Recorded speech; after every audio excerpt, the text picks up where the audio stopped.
Those are in demand, aren't they? Stuff like this, I mean. Yeah, especially certain ones are more or less a little shuffleboard table. I like those posters. And the pinball. Yeah. Where'd you get that? It came out of North Carolina.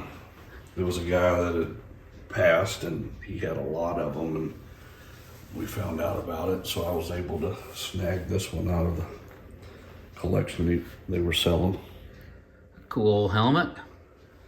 Yeah, got the rock chips. Got the rock chips, yep.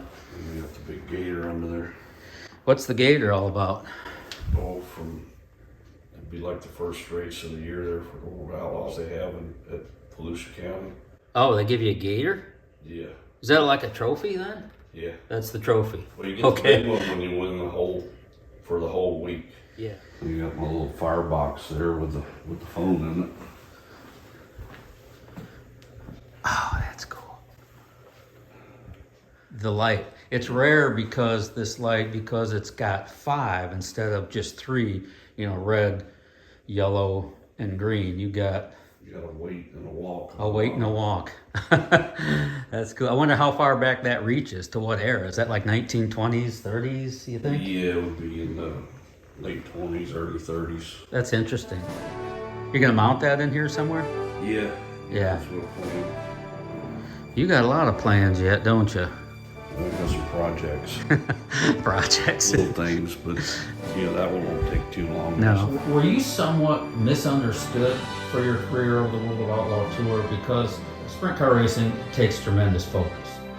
Double focus for you because you had to be your chief mechanic, crew chief. So that really lessens your opportunity to mingle with people. And so you got people coming up and wanting your autograph, and I get all that, and they want to talk to you because you're Sammy Swindell, but you're at work. And if I think of myself at work, I don't want to be bothered because I'm trying to do my job. Right. Yet you had to deal with that all the time. And I think people thought you were on some level standoffish, but you had a big job to do. Yeah. And did that... I'm not just a big talk BS person, I get that. And since I'm running everything, I'm running the job, I'm driving the car and making all the decisions. A lot of people, they're on vacation, so they've got all the time in the world, but it's like, I can't go to your office and just hang out with you all day and we talk about whatever. If I'd spend 30 minutes with 50 people, you're behind. I'm behind. I can't do it. Get you off the focus and everything else. People don't understand, but after the races I was there, a lot of times we'd be signing stuff for 2.5 hours, or people would come up and we had to get and go down the road and do all this work again. Sometimes it gets a little tough, but... Were you misunderstood in that regard, you think? Well, I think so, because, people come up and they want to talk, and it's like, well, I might say something and then I walk off, or I'm doing something. I don't really sit down, and it's like some people will see me stop and they think, well, he's not doing anything. Well, most everybody else there, there's a guy working on the car. Well, I'm the guy that does everything. I don't know how you competed on that level. I mean, you won nearly 400 World of Outlaw races doing that over the decades. It's absolutely amazing.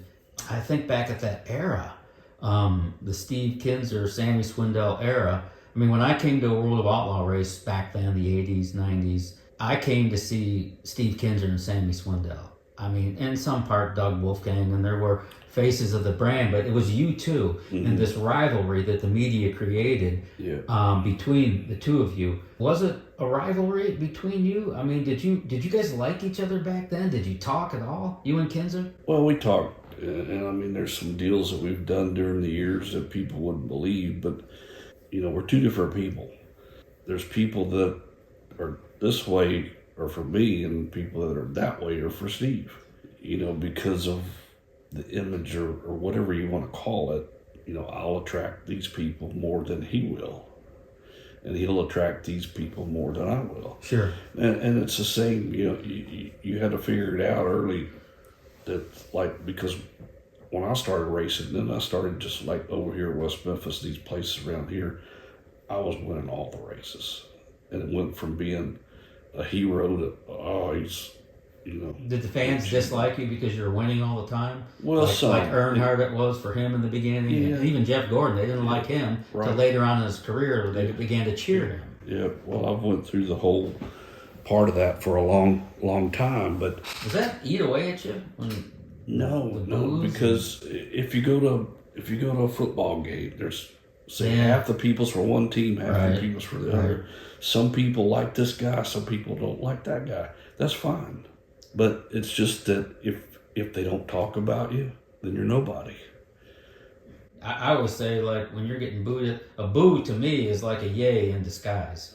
I've had some people come down that didn't like, that was probably booing me, and they talked to me, oh, they didn't like this. First thing I asked them, I said, did you pay to get in? And they're like, well, yeah. I said, thank you. Oh, what an answer. I love that. And they're like, they don't know where to go from there. I said, well, what are you talking about? It's like, well, this is what I do for a living. So we get paid by the amount of people that's here. So I'm happy to have all you people come that don't like me. But you have to think that every night I get a piece of what you paid to get in. I love that. And I needed somebody to be the good guy, bad guy. I mean, it was like in different people's minds, Steve was the good guy. In different other people, he's the bad guy. I'm the bad guy. It's like once you realize that, you just use it and roll with it. Did you guys respect each other, you think, back in that era? I mean, yeah, you were butting heads on the track. Yeah, but a lot of that was because we drove for Carl, and Carl wanted to win every race, and Steve wanted to win every race, and I just wanted to beat them. So, yeah, I mean, I look at it as, man, it would have been so much easier if I could have done it the way he did it. Oh, no doubt. For me. Can you imagine if you had a Carl Kinser? Well, that's the same thing. I've told people when I can watch, and what I did through the years is like we would have somebody come along with us, and then I could help them in the setups that I could watch their cars if I knew exactly how it was set up and how they drive. And so over the years, I helped people do better, but it was a lot easier to watch what I was trying to do. Because I could never do that. That's what I needed to do, was have me watch me run. So if we could have had all the cameras, all this stuff, it would have made things a lot easier. I just had to do it all from the seat. Sure. That's interesting. And like Carl could see it, he could watch. And Carl he was so sharp that he could watch Steve Kinser going around the track and figure out exactly where he needed to improve. Yep. Just by watching. Yeah. Well, I mean, to have those eyes up there was a remarkable advantage. Right. Well, there was a lot of time, like I said, over the years, I had somebody else in the same car, same motor, the same setup, and I could see what was kind of going on from that. You see the car, if their car's nose up, nose down, tail up, leaning left, leaning right, just tell me what that is and tell me what this one looks like. Well, this one's fat. He's faster, so he's doing this. Okay, well, I can do that. I know what to change. Sure. Or I can narrow it down. Do you talk to Steve Kinser like today? Do you guys ever talk on the phone and talk about the old days, do you, or anything like that? No. Well, I'm not that kind of person just to talk about that, and he's not either. So we go to the racetrack and we get put together a lot of times. One way that you guys are similar is neither one of you has searched out the limelight. You were there to earn a living. You loved what you did, obviously. You loved driving race cars, sprint cars. That's how you fed your family and earned a living. Right. But neither one of you needed the spotlight. And Kinser is really the same way in that regard. He didn't look for it either. And if there's one similarity you guys have, that's what I see. But it would be fun to sit down with you guys together and just have you talk back and forth now. You're not competing anymore. There's no more rivalry. That would be fun to listen, for me. Yeah, well, we've done it a few times. Have you? Yeah, over the last so many years. But, it's fun. Yeah. We talked about back in that era, your era. To me, a little bit of Doug Wolfgang for sure, but Swindell and Kinser were the faces of the World of Outlaw. Do you think today's World of Outlaw league is lacking on some level in brand? Because when I think of the World of Outlaws today, I don't really have two guys that are pitted against each other. I know there's Brad Sweet and David Gravel and Sheldon Haubenschild, which is a cool story, second, third generation racer, whatever he is. But is it, in some way, do you think there's lacking in brand? Yeah, because the series was trying to promote the series.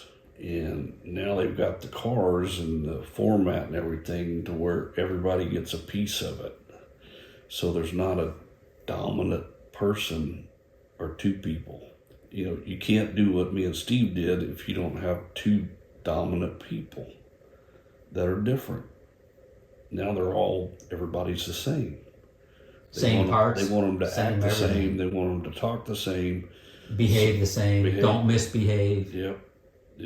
You come from that era when, back in the 70s, often, they settled arguments when they punched each other in the nose. I mean, Yeah. That doesn't happen anymore. I mean, I know they do rumble around on the ground every now and then, but fighting is really a thing of the past. You just can't do it anymore. Mm-hmm. The repercussions aren't worth it. But in your era, that's how they settled arguments. Did you and Steve Kinser ever exchange words? Yeah, we talked some. For something that happened on the track? Or, well, you did this or you did that. It went both ways. Sure. And, but we never really had just an all-out fight. No, that's pretty amazing considering how long Some you people guys go, went at it. That he came down and knocked me out, and there's people's got all these stories, but, if I was there, I lived it, so I know what happened and what didn't happen. Yeah, But people have their stories, and they're entitled to want to believe whatever they think they saw.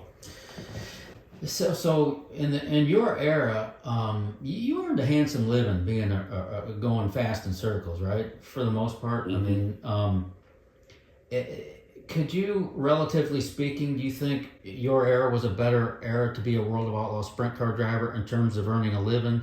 I know the purses are bigger now, but it costs a lot more money to go up and down the highway now than it did then. Yeah. Relative era to era, did you come through a better era in terms of earning a living?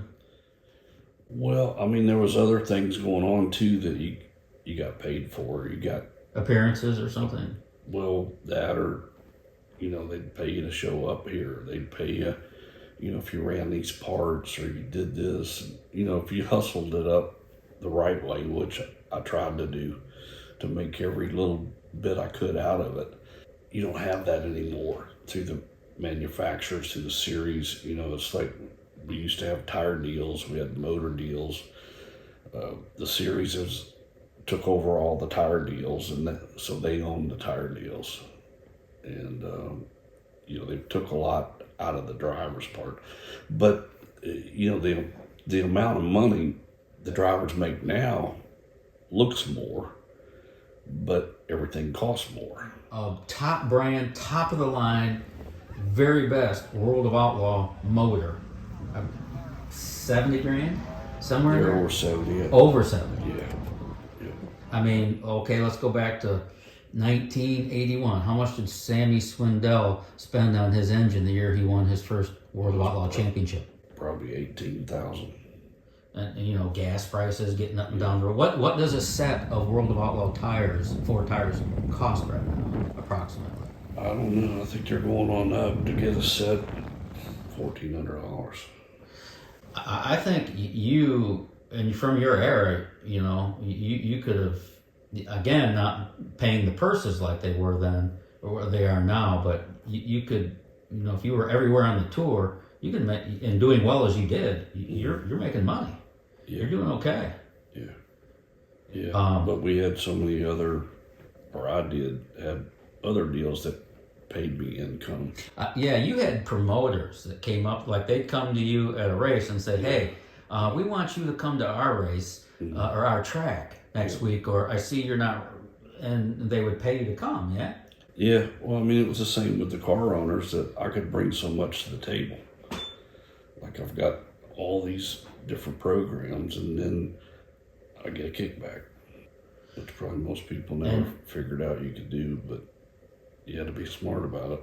Of course. I could come in and say, well, I've got a tire deal, an open tire deal. I got a motor deal. You don't have to pay for motors. You don't have to rebuild motors. And then they would pay me a salary.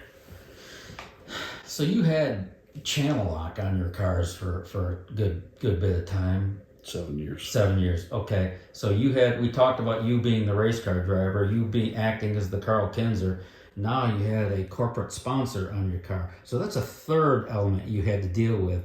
I mean, and there is an amount of entertaining those corporate customers that come to the track. Yeah. Whether you wanted to or not, you had to make time for those people, didn't you? And didn't that make it more difficult? Yes and no, because they would bring, but I got started having a corporate sponsor. I mean, we had Federal Express, in 79 and 80. And then I had Old Milwaukee for 3 years, 83 through 85. Then I was with TMC for 7 years. Sure. And, but a lot of the people don't really require you to do a lot. That's helpful. They want you to go out and perform. Yeah, but there's things they want. Like Old Milwaukee, they wanted to have a big-ass cooler in the trailer with at least 60 beers in it. Sure. When I went through the gate, well, that was one of the deals. So we just had to buy the ice, That's not too bad. And they'd furnish the beer, but we had to find a place to keep it all the time. Yeah. But I mean, there was an advantages. I mean, the first time we went up to Detroit for Stroh's, which owned Old Milwaukee, the guy says, "Hey, Bob Seger's doing a concert right across the street here, and we're sponsoring him. You want to go?" And it was like 5 o'clock. Yeah. So okay, we'll meet here at 5 o'clock or 6 o'clock, 7 o'clock, whatever it was. Just meet here. They kind of had a limo, picked us up. We went out of that building, down under something, come up, and we're right there. And we walked right up, and they put us on stage. Wow. Did you meet Bob Seger? Yeah. Yeah. Well, we had That's the whole cool. after party and the whole thing where he had to do his corporate part. Sure.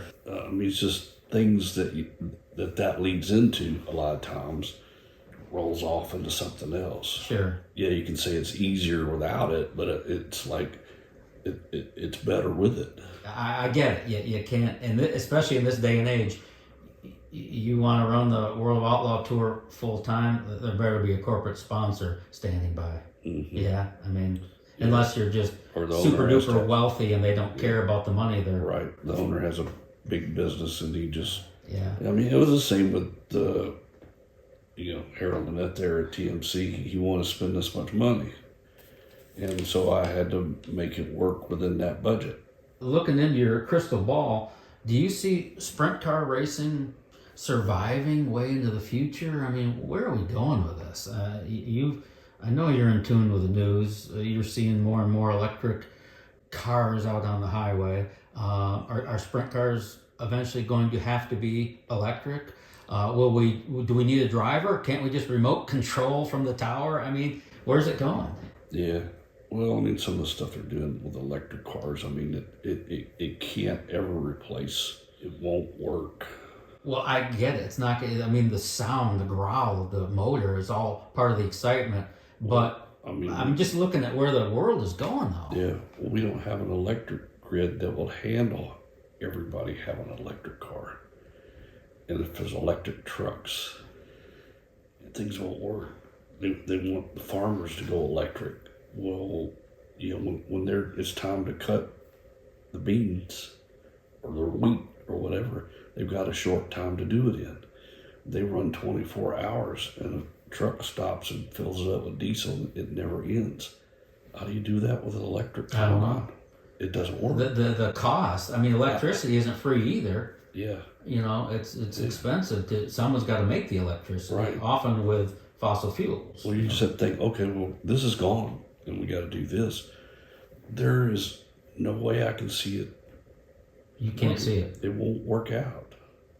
Like if everybody in this subdivision had to have electric car, they're going to have to get us the power here. The electric grid's going to have to change. New infrastructure, and that's everywhere. And they don't talk about that. And then all the things that happen when they crash or they overheat or things. Do you see sprint car racing surviving into the future? I mean, Well, based on what's going on in the world. I don't know if anything, you could say, I don't know if anything's going to survive in the future. You got that right. But, if it does, the racing will still survive in some form or some way. Getting the tires, seems like for the last few years, has been a problem. Sure. Supply chain issues. So what are they going to have to go to? If they want everybody to go green, it's like, well, how are you going to make this? If you're going to, what's going to dig out all the stuff for the batteries for the electric cars?